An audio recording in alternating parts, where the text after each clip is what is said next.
আসসালামু আলাইকুম দর্শক মণ্ডলী। তো আপনারা সবাই কেমন আছেন? আশা করি খুব ভালো আছেন। তো বরাবরের মতো নতুন একটা ভিডিওতে চলে আসলাম। তো আজকের যে বিষয়ের উপর ভিডিওটা রয়েছে সেটা তো আপনারা থাম্বনেল দেখেই বুঝে গেছেন। তো হ্যাঁ ভিউয়ার্স, আপনাদের ইমো অ্যাপ্লিকেশনটা তো দেখতে পাচ্ছেন, এই অ্যাপ্লিকেশনটা যদি এমবি বেশি খেয়ে থাকে তাহলে আপনারা এই অ্যাপ্লিকেশনটাকে আপনার ডাটাকে সেভ কিভাবে করবেন। ইমো অ্যাপ্লিকেশনটা যদি আপনার এমবি বেশি খেয়ে থাকে তাহলে আপনি আপনার ডাটাকে কিভাবে সেভ করবেন। তো হ্যাঁ ভিউয়ার্স, একটা সেটিংসের মাধ্যমে আপনাদের দেখিয়ে দেব। মাত্র একটা সেটিংসের মাধ্যমে আপনার ডাটাকে সেভ করতে পারবেন। তো সেটিংসটি কি জানার জন্য ভিডিওটি সম্পূর্ণ মনোযোগ সহকারে দেখতে হবে। কেউ ভিডিওর মাঝে স্কিপ করবেন না। আর যারা এখনও চ্যানেলটি সাবস্ক্রাইব করেননি অবশ্যই চ্যানেলটি নিচ থেকে সাবস্ক্রাইব করে যাবেন। আর ভিডিওটি ভালো লাগলে অবশ্যই একটা লাইক দিয়ে দেবেন। তো এখন আমরা সেই কাজটি করার জন্য আপনাদের প্রবেশ করতে হবে ইমো অ্যাপ্লিকেশনের ভিতরে। তো ইমো অ্যাপ্লিকেশনের ভিতরে আমরা প্রবেশ করে নিলাম। তারপর আমরা চলে যাব আমাদের যেখানে দেখতে পাচ্ছেন যে আমাদের লোগো অপশনটা রয়েছে, আমাদের ছবি। তো লোগো অপশনের উপরে ক্লিক করে দেবেন। ক্লিক করার পর আমরা সেটিংসে চলে যাব। তো সেটিংসে যাওয়ার পর আপনাদের কি করতে হবে, এখান থেকে দেখতে পাবেন।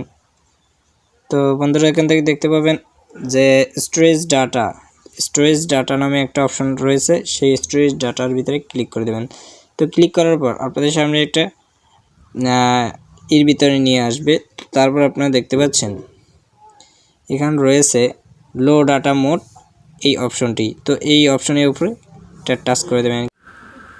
টাচ করার পর আপনাদের এরকম একটি অপশনের ভিতরে নিয়ে আসবে। তো এখানে আসার পর আপনাদের কি করতে হবে, এখান থেকে যে দেখতে পাচ্ছেন এখানে যে একটা অপশন রয়েছে লো ডাটা মোড, তো সেই অপশনের পাশাপাশি রয়েছে একটা এনেবল করার একটা অপশন, সেটা আপনারা ক্লিক করে দেবেন। ক্লিক করার সাথে সাথে এটা কিন্তু সবুজ হয়ে যাবে। দেখতে পাচ্ছেন এটা কিন্তু আমাদের সবুজ হয়ে গেল, ডাটা অপশনটি কিন্তু সবুজ হয়ে গেল। তো এখানে লেখা রয়েছে যে সেভ ইউর ডাটা। তো আপনাদের এই অপশনটা যখনই চালু করবেন তখন থেকে আপনার ইমো অ্যাপ্লিকেশনে এমবি কম খাবে। তো এরকম করে কিন্তু আপনি সেটিংসটি করে কিন্তু আপনার ইমোতে যদি এমবি বেশি খায় তাহলে কিন্তু এরকম করে সলভ করে নিতে পারেন। তো ভিডিওটি কেমন হয়েছে অবশ্যই কমেন্ট করে জানাবেন।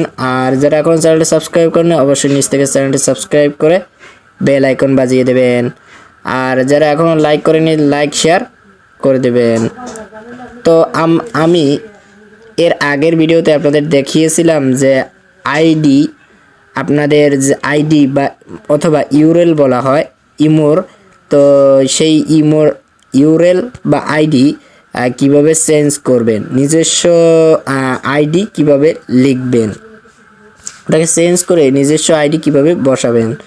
তো যারা এখনও সেই ভিডিওটি দেখেননি অবশ্যই চ্যানেলে গিয়ে আপনারা কিন্তু দেখতে পারেন। তো আবার দেখা হচ্ছে নেক্সট ভিডিওতে। সে পর্যন্ত আল্লাহ হাফেজ, আসসালামু আলাইকুম।